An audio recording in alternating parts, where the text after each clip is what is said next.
Welcome to DevEx Unpacked. I'm Alan Carson, co-founder and chief strategy officer at Cloudsmith. We're solving the challenges of artifact management and are on the path to becoming the software supply chain itself. In this weekly podcast, we share knowledge from Cloudsmith employees, customers, and other great guests from the software industry. Along the way, we'll unpack topics like the cloud, security, supply chains, and of course, the developer experience.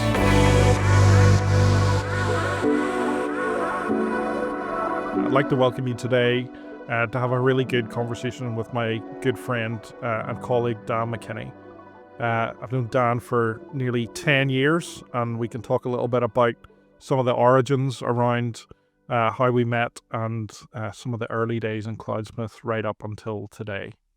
So welcome, Dan. Thank you so much for being here. Yeah, thank you very much for having me, Alan. I must correct you immediately, though, but it's been a lot longer than 10 years you've known me. Is it? It is, yeah. The years fly in, so it's hard to remember. Yeah, it shows you actually how old we are, Alan, to be honest. No, it's been, you were right, it's been about 12 years. So yeah. 12 years, right. Well, we first met at the New York Stock Exchange, which had bought a company in Belfast called Wombat Financial Technologies, and I think you joined in 2010, 11? 11, correct. Right. Yeah, that's right. You predated me there. I was a fresh-faced graduate at that stage. Straight out of sort of university. Yeah. Yeah, it's showing my age over years, but yes, okay. I think I interviewed you on the day. You did. You and Lee Skillen, actually, the two Cloudsmith founders, interviewed me on the day. I was incredibly nervous. It was an experience, but I still remember it. Yeah. Yeah. And then you joined as a technical writer in that role? I did. I joined the documentation team with some other now Cloudsmithers as well. Yes, that was it. And you used to bribe us with donuts. The best way to get answers out of people is to, provide them with pastries and donuts. I learned that very quickly, and that's actually something that I have maintained in my career to this very day. Even in Cloudsmith, when I want assistance, I always grease the wheels a little bit with some pastries and donuts. Yeah. And there was a bit of back and forth, and a bit of time went past, but I think it's fair for us to maybe jump to when we closed the seed round in 2019, and we'd worked a little bit back and forth up until then. Both Lee and I had draft picks of people that we wanted to bring into the company, and you were mine, and Tom Gibson was Lee's. So you joined us soon after we had closed that initial funding round, and I think you're employee number 6. Is that? I think so. I think that's right. I think it is. Yeah. And we just had our offsite last week, and there was 80 people there. So we've come a long way since employee number 6. So I think it would be great to maybe go back to 2019 and have a bit of a chat about some of the early days and how we kind of made that work. And you can regale us with stories of bringing even more donuts into the office. Yeah, I'd love to actually. Yes, you're absolutely correct as you tell it. So I started after you got the seed funding alongside Tom Gibson. We both came from the same other company. We joined on the same day. And walked into the Cloudsmith office. There was just sort of yourself and Lee and Patty and Peter at that stage, and myself and Tom. A very different Cloudsmith to what it is today. You mentioned the offsite just 2 weeks ago there. I got my 5 years Lego brick. We get a brick for every year that we're in the company. So I got my 5-year Lego brick. It takes pride of place on my shelf beside me. But what a different Cloudsmith. What a different Cloudsmith we walked into. And I remember one of the first things you said to me when I walked into the much smaller Cloudsmith office as well. One of the first things you said to me was basically, Dan, we don't have any documentation. Can you please go through all of the web chats that we've had with users and build up like a compendium of questions and let's get started on the documentation. And that was one of my first projects. I mean, those early days, there was so little of us that we all did everything. Everybody pitched in, regardless of what needed done. But the first big task was to clean up the documentation and actually create the documentation. So now, of course, I have a bit of a background in technical writing, so I really like documentation, and I actually find writing documentation to be very therapeutic, because you really get to sit down and break something down right into first principles and put sort of pen on paper. I really do like that process. So it was a great way to introduce myself to the Cloudsmith platform and to all the features and functionality, and really get familiar with that, because of course, the next thing after that was to get out in front of some customers and talk to customers. And it was a really, really good way to learn my way around and actually be useful to customers as well. Yeah. Yes, I should say, like, we hired you as the first DevRel Yeah. role. Well, that was Yeah. your role at the very beginning. And you didn't have any formal DevRel experience at that point. Nope. But I was like, Dan's the guy, he's got the right temperament, technical writing background, videos. We also went through a period of making quite a few videos. We did. Where you coined the phrase, "I am Dan from Cloudsmith." It's let me see if I can still do it. It's been a while. It was "Hi, Dan from Cloudsmith here." That was the phrase. So that was the phrase. Yeah, I still do that on occasion on the offsites and things. No, that's right. It was DevRel. It was DevRel I was hired into. I didn't have formal DevRel experience, but I'd been client facing before in other roles. So that was fine. And of course, I have a hobby on the weekends where I work as a DJ. So not a stranger to a microphone or a stage. Even if I'm not that kind of DJ, still do know how to do it. So yeah, we very much binged the videos, Alan. So I think we created 50 tutorial videos or 40 tutorial videos in the matter of a few months, which I also really enjoyed. I really enjoyed that part of it. It was good to do that. Yeah, and I think we need to revisit them. I'd like to update them again. But yeah, really good experience at the start. You also have a pretty epic background. Will I tell a fun story about that, actually, Alan? Yes, please. Okay, so yes, I collect retro computing things. So on the shelves behind me there are some old video game consoles and Commodore Amiga computers, and of course I have my retro reproduction arcade machines. Pac-Man is one of my favorites. And so the story goes, I'm not a brilliant Pac-Man player, but Alan, you came to my house one night and you had a go on my Pac-Man machine, and you absolutely destroyed both my high score and my 10-year-old son's high score. So Alan, then top of the leaderboard, couldn't unseat you. As much as I tried, I could not unseat your high score until the day that Mr. Glenn Weinstein, Cloudsmith's CEO, visited my house. He had a single go on the Pac-Man machine, completely destroyed your high score, and it has stayed that way ever since. If I turned that machine on right now, it's Glenn's high score that is at the top. So yes, so there you go. So you were unceremoniously unseated, never to be regained again. Yeah, best thing Glenn's score is on my bucket list of things to do before I die. Yes, I actually think Glenn hustled us, because he said very casually, "Oh, can I have a go on your Pac-Man machine?" And then it was like, in the movies when like the frame freezes and then people go, it was at that moment I knew I'd messed up. That's what it was like. When Glenn got on the machine, he was doing this like little like a special move, like a back and forth wiggle of Pac-Man, which I'd never seen before. And that totally sent the ghosts into disarray, and they all went off in the wrong directions and everything. And I immediately thought, okay, this man has spent a lot of time on Pac-Man and didn't indicate that in any way. So there you go. So Well, he was in the Navy in the 80s, so I suspect they probably had many video games I think so. to I play. think so. Yeah, but he's a proper player. We're just Yeah, no, I mean, fanatics, you know. I'm casual compared to Glenn. Yeah, He really showed us who was boss that day, right? And yeah, in the most sort of um unexpected way, right? But yeah. yeah, it's can't They beat it. had they had a Pac-Man machine at CubeCon in Salt Lake City, and he and I went off and bested each other, and he still beat me.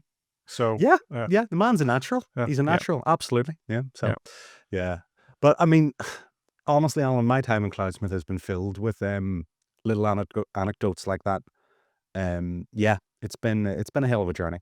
And I mean, you'll remember the most of it. You'll remember the old Cloudsmith office where I crawled around in the attic space to drop Ethernet cables down the chimneys. Yeah, We but drilled we just holes and dropped them down the chimney. You know, we had no wired networking in the rooms, and we did it all ourselves. You know. we used to call you the ferret. Yep, the ferret. That's what they called me. And it was because you are too tall, and Lee's very tall as well. You're both much taller than me. Neither of you could, navigate in those small spaces in the attics and in the back rooms. So yeah, we wanted, even then, Lee wanted the best of the best in terms of networking. So we had to, but we didn't have, we only had 5 or 6 people. We had to do it ourselves. No, So yeah. that was completely wild. So that was kind of with multiple offices over the years. That was kind of it wasn't where Cloudsmith was born, but it was the No. one where we broke and did broke the product and did most of the work, and it was like 100-year-old house, and there was this little room where we were going to call that the server room, and we wanted to put the server in there, and I cut a hole in the ceiling of a 100-year-old house in order to get up into the little tiny attic to be able. And the other crazy thing I did was I drilled a hole up. Yes, that direction up. Like Sort of 45 degrees through like 3 walls. Yeah. yeah, in order to get up into the top attic, in order to get the cables down the chimneys. So it was mad. But anyway, it all worked. It did work. It did Yeah. work. Actually did work. And look, in some ways, Alan, I think it's actually a bit of a testament to the culture that you guys have brought and continued to bring to Cloudsmith, because, I mean, we made it work with whatever resources we had on hand. And it was also completely over-engineered, right? It was way more than we needed, which I think still carries through. I mean, Alan, even the lock that you put on the server room door, right, which was just a cupboard. I mean, it was this massive chub lock that you would see on like a bank vault or something. I couldn't believe it. It was ridiculously It was the over-engineered. largest lock I could find. Yeah, Like it at the looked it. time. It looked Yeah. like it. Yeah, yeah. I remember going into that room and seeing this huge lock on the door and thinking, there's only some switches in here. There wasn't even Mm. any servers because we're entirely based in the cloud. It was literally only like switches and routing. There was no like storage or anything. There was no machines. So yeah, very, very engineered for like 100x scale, even though Yeah. the scale wasn't there at the time, So Yeah. I think that speaks to it. I like to think we're security focused.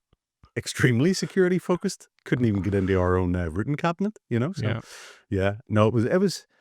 But I genuinely mean that. Actually, that was one of the things that drew me most to Cloudsmith in those early days. You were right. That wasn't the office where Cloudsmith was born, but I remember Cloudsmith Alpha launching, and it was even branded as such on the website. And I remember the excitement when the first few customers started to trickle in through things like the web chat and sign up for the product and publish packages to the platform. I remember the excitement then. I do. And that excitement and that desire to build the best was exactly what drew me. It was exactly why I left my previous job and came to Cloudsmith. Because it was palpable. I mean, I felt it every day when I walked into the office. I felt it. It was definitely, it was real, So Mhm. yeah, it's Well, exciting times. I mean, I don't know if you know this, but like in those early days, you were one of the few vocal positive people about what we were trying to do. Um, like there was a lot of not negativity, but a lot of Uncertainty. uncertainty. We don't know what you guys are trying to do. We don't know, and most people don't know the domain, Yeah. and don't know the technology that we were trying to build. And I mean, there was many days where I'm like, well, Dan believes in us. Dan thinks it's a good. And that did carry us. That did carry us far, because there was quite a lot of uh, detractors. All of those detractors turned around Naysayers. and became, very positive once we Hmm. started to get a bit of traction. But Hmm. in those early days when you don't have the traction to really prove your thesis on what you're trying to build and what you're trying to do, it is very difficult. So, you were a big part of that, those early days.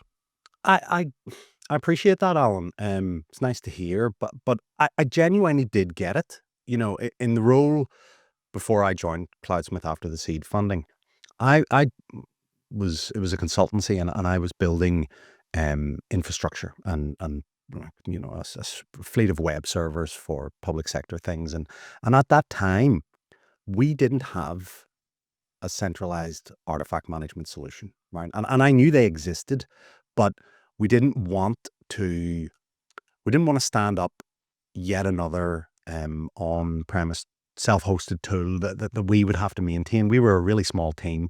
We didn't have the resources to take on any additional tooling. So I was, pulling dependencies down from public repositories when I was running like an Ansible script to build out some infrastructure, build out some web servers.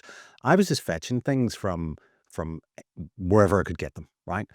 And I knew at the time that that wasn't great. I did know that it wasn't the best thing you could do, but we were resource limited and we couldn't stand up our own artifact registry. And I could see the need for, like a SaaS product. Much like at the time in that job, we used GitLab, and we used GitLab SaaS, and I could see that being totally useful as our version control system. It was obvious. And I knew in sort of in myself that, well, why don't we just have the same for binaries and artifacts? But at the time there wasn't an option there. So yeah, I was positive about it, and I knew that it was a gap that needed filled in my mind, certainly. And that was from sitting in a job where, I was potentially an end user of such a product. Mhm. And now you're on the other side of it. Now Very much you so. are in solutions engineering. I am out in the trenches, in the front Yeah. line, as the saying goes. I love it. I love being out in the front line. And there's nothing better than actually talking to people who have a problem that they want a solution for, right? And I truly believe when I talk to those people that we have a solution for them, and it isn't that we don't try to make a square peg fit in the round hole. It isn't about that. It's about matching the actual solution to the problem. So, because the thing is as well, and I think this is throughout Cloudsmith, but certainly for me, if a user has a problem that actually isn't a good fit for Cloudsmith, the platform, we would do them and ourselves a disservice by trying to awkwardly make that problem fit the Cloudsmith platform. That's not the way you're going to get a happy user, a happy customer. They're going to get frustrated. They're going to have a bad opinion of the product, and it just doesn't serve anybody. Doesn't serve them, doesn't serve us. So I do get very excited about, helping people solve their artifact management problems, but in a way that is genuine and really, really works, so, and I just like dealing with people as well. It's a great role. I encourage anybody to look at it. Hmm. We've always been pretty people focused. Oh yeah. You went from DevRel essentially into customer support, or like, I mean, you wore many hats over the years, but like in terms of like headline roles, that's probably customer support, and then CSM, and then solutions Yep. engineering. So it's been Yep. quite the journey. It has been. It has been. Mm. And what a brilliant way to expand my skill set. This is one of the great things about joining early is I don't think there's any better like career accelerator than, working in a startup and growing a startup, honestly, because the breadth of experience that you get is just unrivaled. But you are correct in that my roles have always been like user facing. Even back to the start through documentation, it was user facing through documentation at the start, but then it became direct with the videos, the tutorials, straight on to, I mean, you wouldn't even have called them sales calls at the start because we didn't have a growth or a sales team. We just had ourselves, but it was very much straight on to calls, and then CSM again, lots of calls as a CSM, and yeah, now building out the solutions engineering team, which genuinely I am excited about. I really am. I love my job. Yeah. Dan, you're talking to customers a lot at the Yes. minute, and Yep. prospective customers.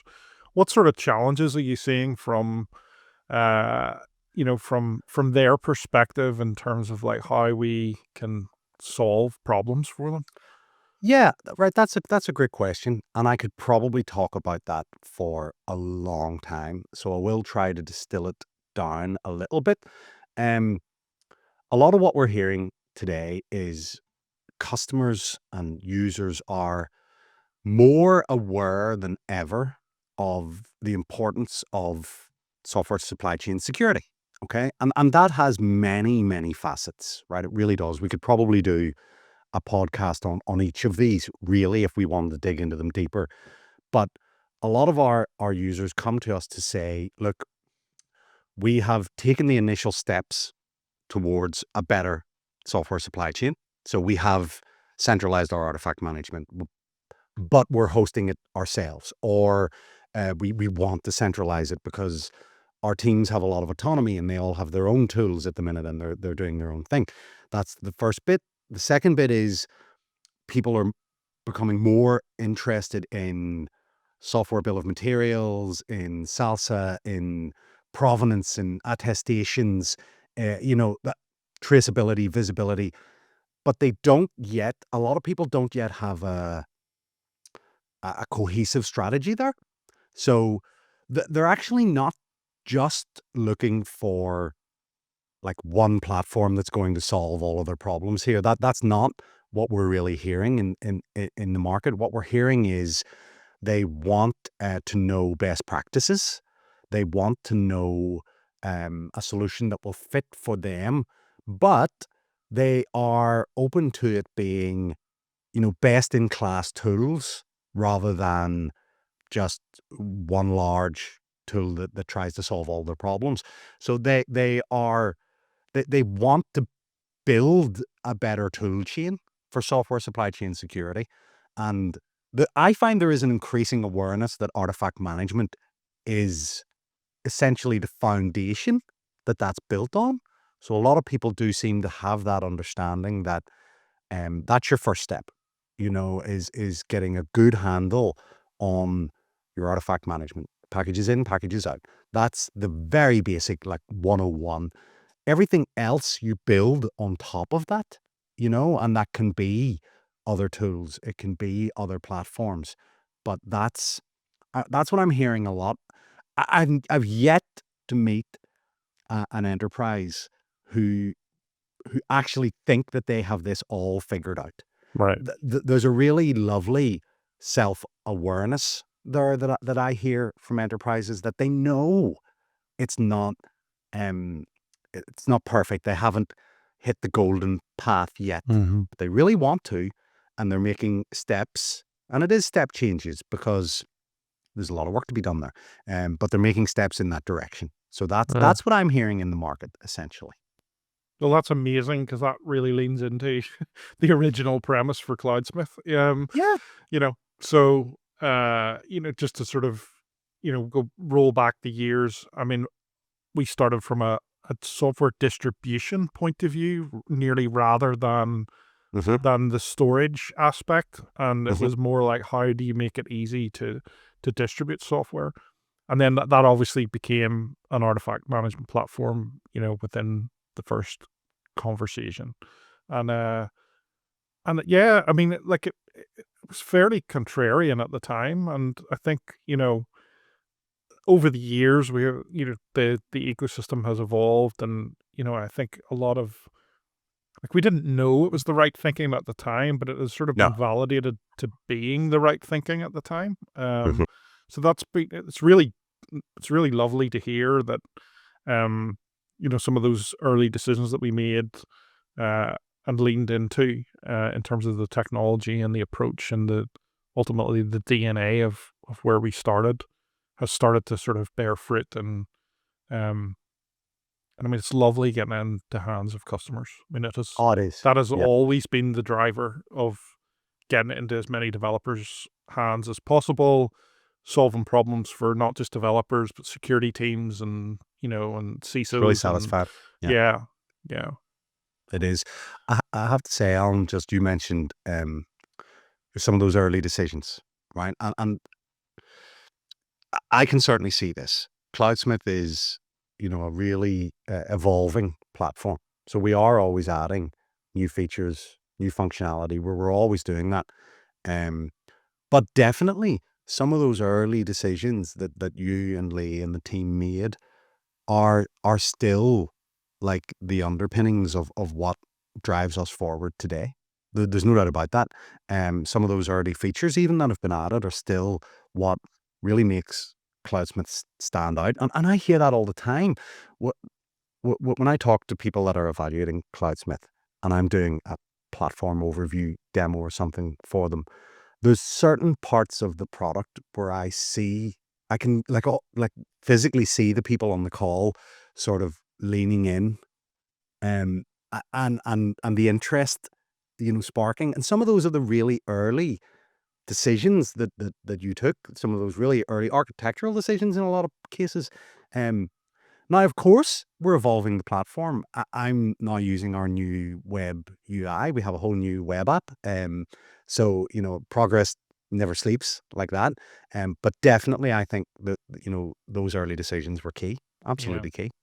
No, I have to admit, every time I feel like creatively blocked, I can just watch you do a demo, and then my mind immediately sees all the things that we need to fix and change and Yeah, do.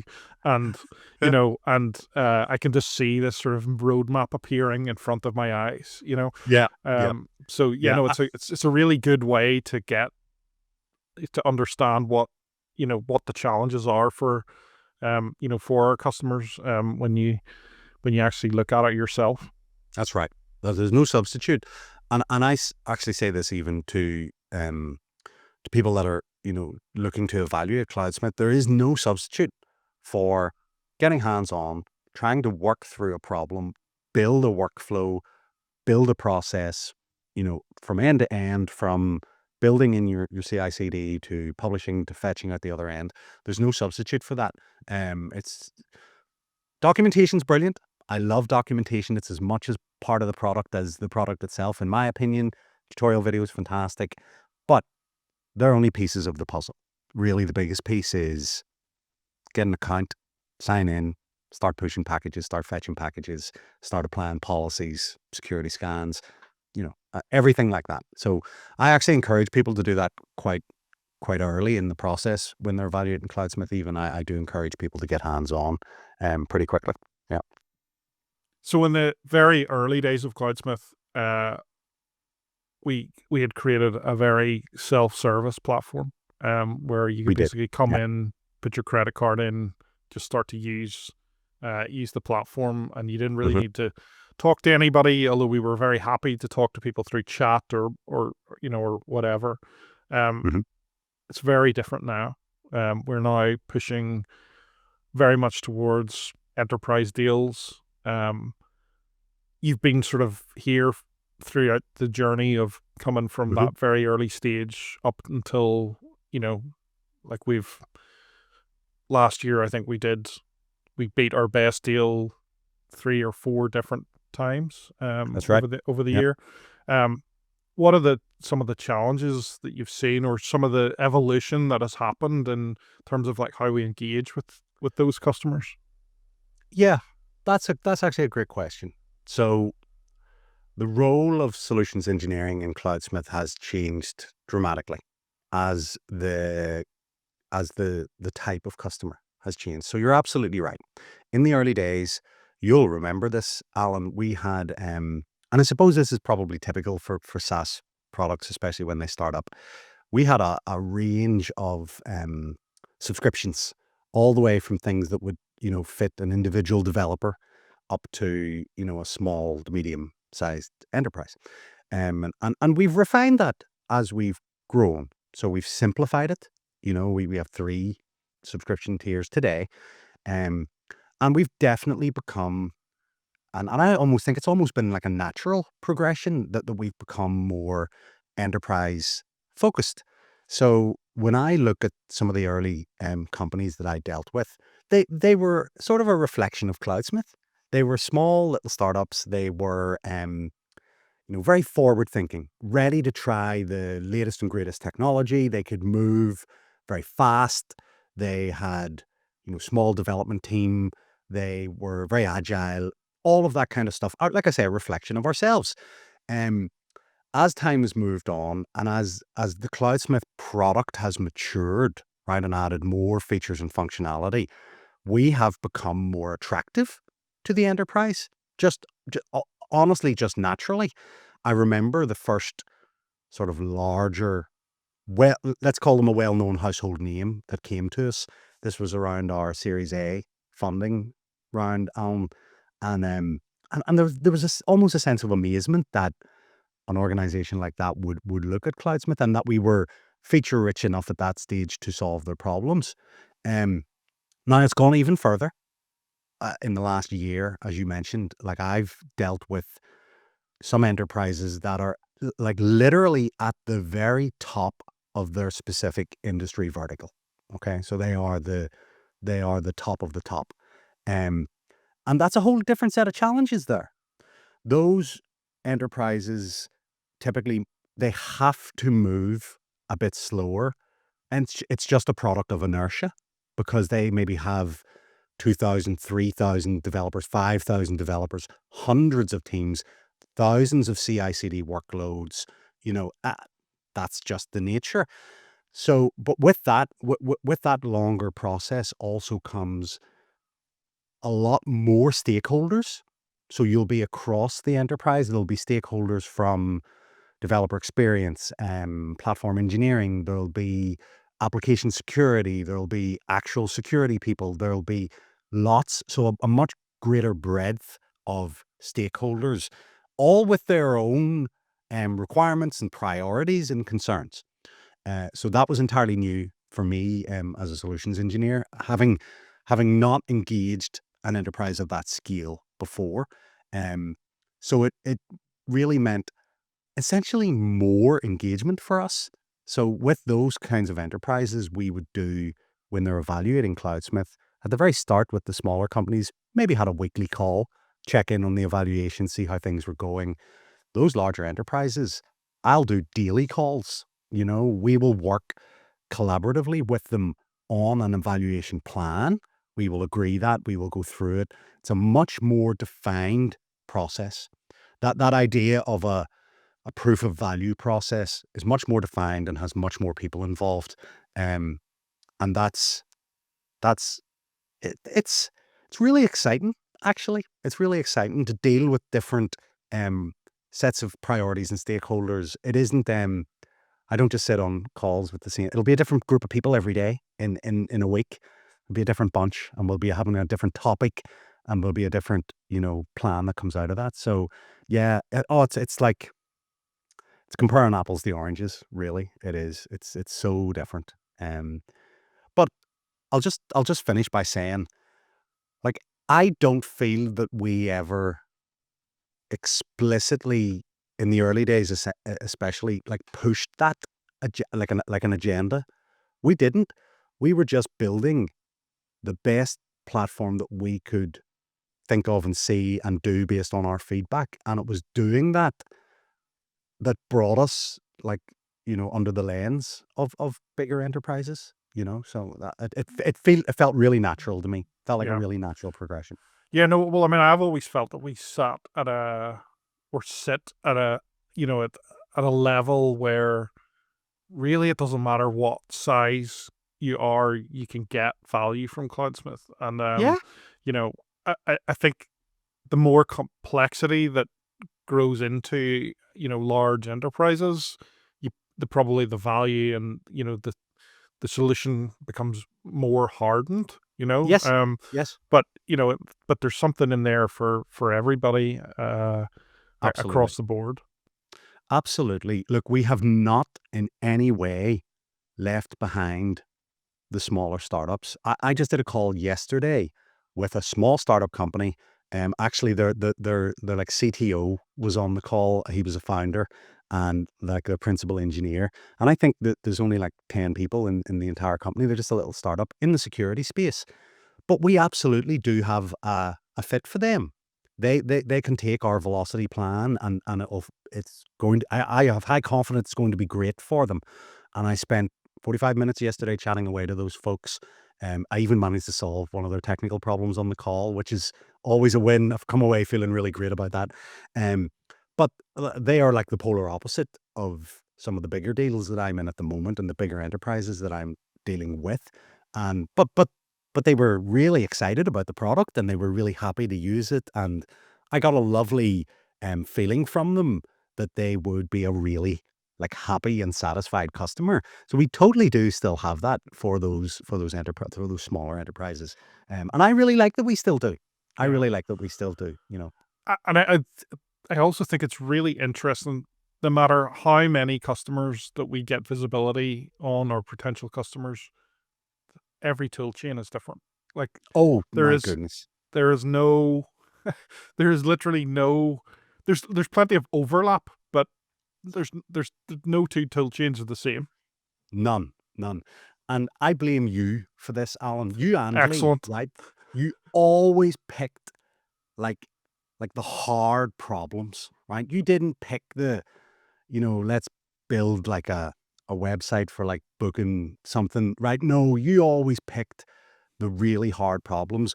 When you look at like, you do a bit of matrix math across package types, the client tooling for all those package types, the CI/CD platforms that will build and distribute all those package types. When you do this, it is a ridiculous like number of permutations and combinations. It's thousands, like it's literally thousands. And like that's like I say, that is a really thorny problem to solve, to actually normalize that experience. It reminds me, Alan, of I was gonna Macy say, Technologies and yeah. normalizing market feeds from hundreds of like stock exchanges who all sent out data with their own field names and their own protocols. And the whole premise there was we'll consume all of this for you, normalize it, and give you a nice, digestible, repeatable interface to it. That, it's not lost on me like there's definitely similarities there. Yeah, no, there's a lot of parallels to that where, and Lee and I were doing that for 4 years before this. And there's even parallels to like, Lee's previous business, which was primarily search technology. And it's, Yeah. and like there's a Yep. lot of that built into Cloudsmith. So yeah, I mean, like it is sort of the sum of our past, all kind of coming together. But in many ways, that's why it works. Exactly. And you can't fake that, Alan. You can't fake the sum of lifetime's experience. Do you know what I mean? But I think people sense that when they talk to Cloudsmith and when they deal with us.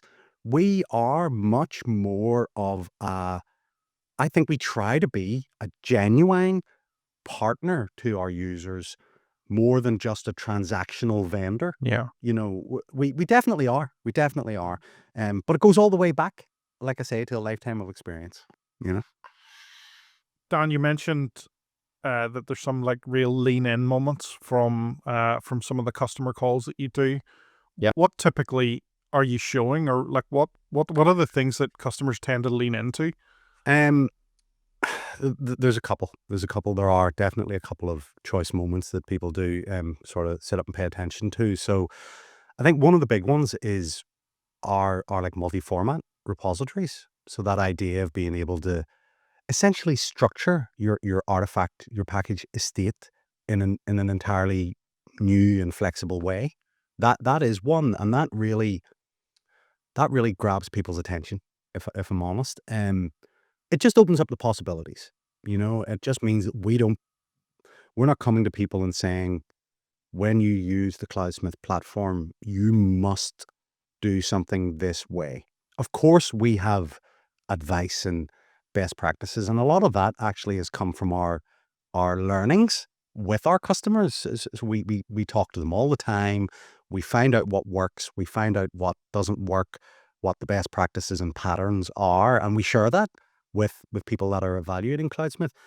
But the choice is theirs. You know, they have a freedom with Cloudsmith, and multi-format repositories underpin that. They underpin so much. They underpin visibility and traceability and um, how you're going to apply policies and how you're going to apply access controls. And there's a real like breadth of capability there that actually hinges on that that structure. And that was one of the like it's been like that from day one. That was one of those early, you know, choices that you guys made, that was going to be a difference, you know, with Cloudsmith as a platform. That's definitely a big one. That's a huge one, I think. Okay. Anything else? Yes, there are. I'm glad you asked, Alan. There are. So yes, I was giving you a moment to see if you would bite there, and you did. So no, the other one is Cloudsmith access tokens, entitlement tokens, we call them. So that's one that I think is really easy to miss. I find that one flies under the radar a little bit, because when you think of an access token, people are very familiar with credentials and authentications and access tokens. But what makes those Cloudsmith access tokens so powerful is actually the way you can scope them. So you can scope them in terms of like what access they grant, right down to like one single artifact if you wanted to do that, or a group of artifacts, or a, you know, a version range, or a particular tag on an artifact. Even you can grant, you know, access just to that. But also then the other side of controls that they offer are usage controls. So you can say, set an automatic, you know, expiry date, or this token can consume so many downloads per week, or per fortnight, or per month. And that isn't, I don't think that's like obvious to people that just basically haven't ever used an access token that was so configurable before. So, you know, that I think, and I love talking about that. I love to get to that section of a platform overview where I get to explain that, because I think it really resonates. You know, again, without, I find that I don't have to push it. I don't have to like double down on it or anything. I find that it just clicks. So yeah, access tokens, um, a huge one, another Yeah. huge one for me. Now, the best things happen in threes. So is there a third? They do. They absolutely do happen in threes. So the other thing that I think really resonates with people is, and it it's not people's fault that there's a confusion around this. I don't think this is explained very well in the industry even, but that difference between like an instance-based model of something, and a truly um, fully distributed cloud native like application, right?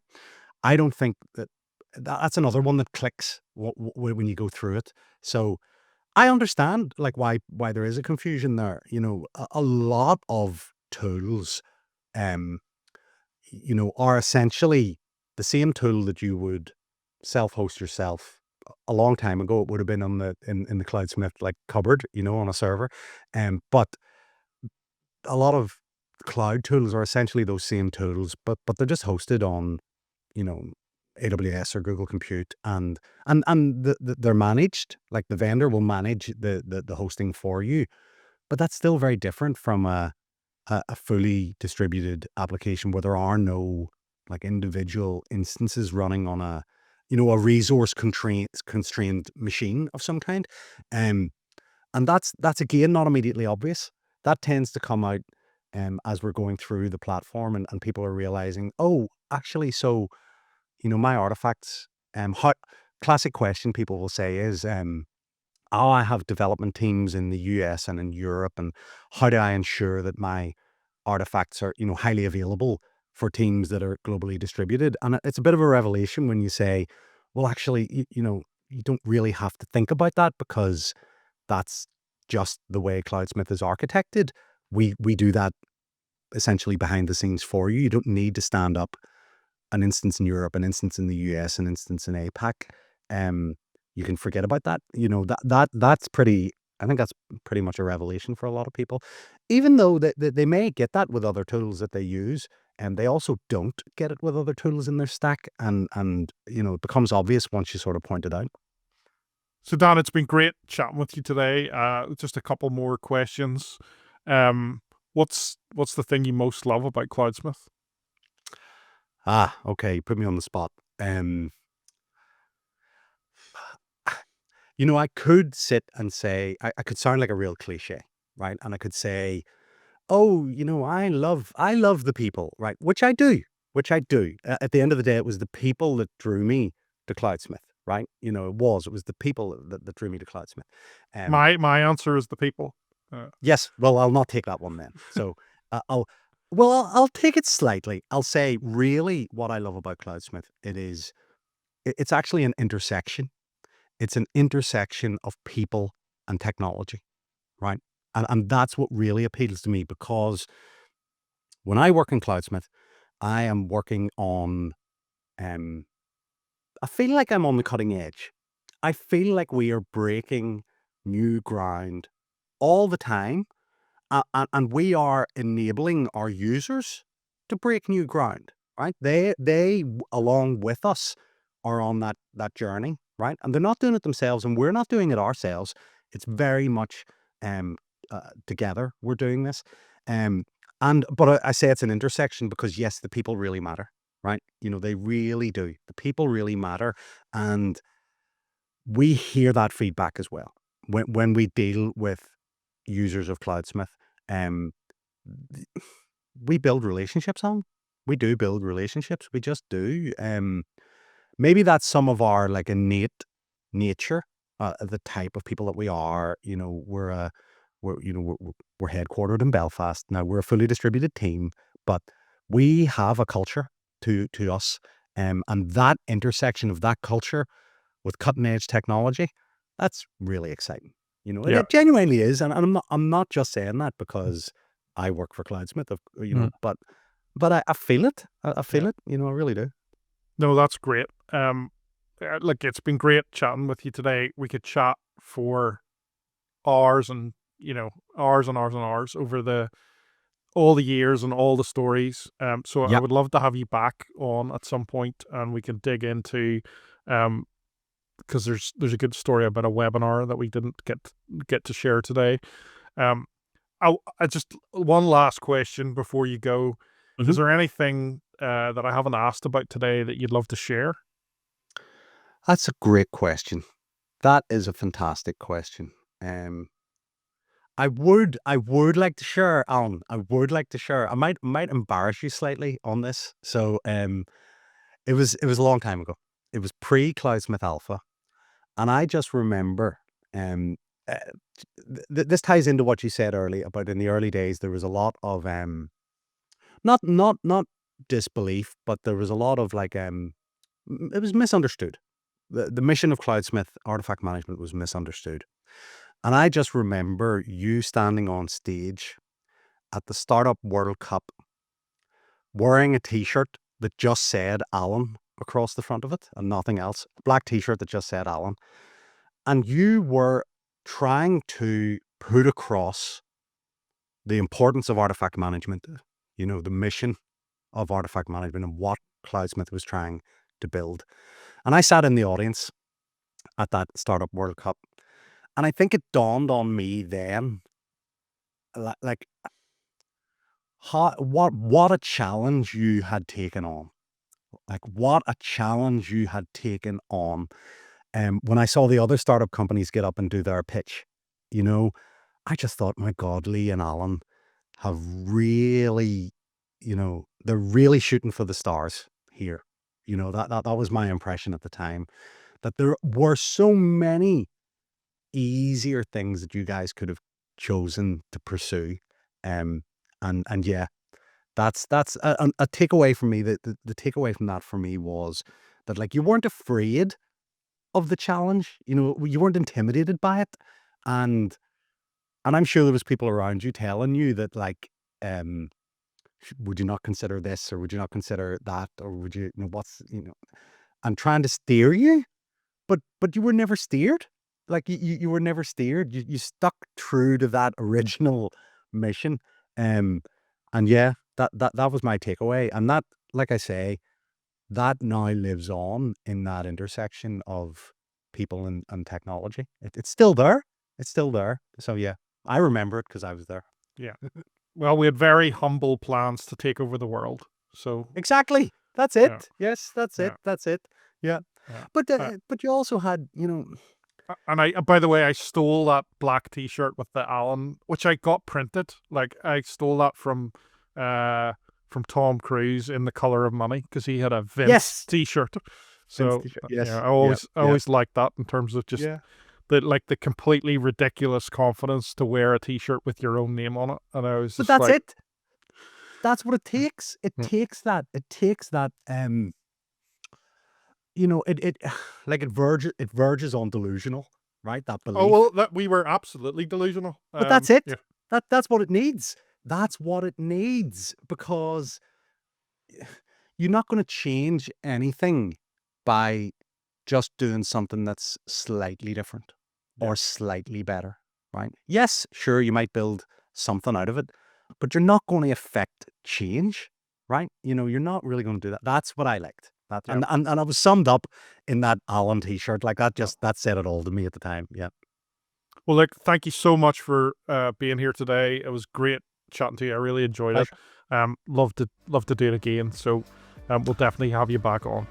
I would happily do it again. I say at the end of my calls a lot when I talk to users of Cloudsmith, look, I would happily talk about artifact management for hours.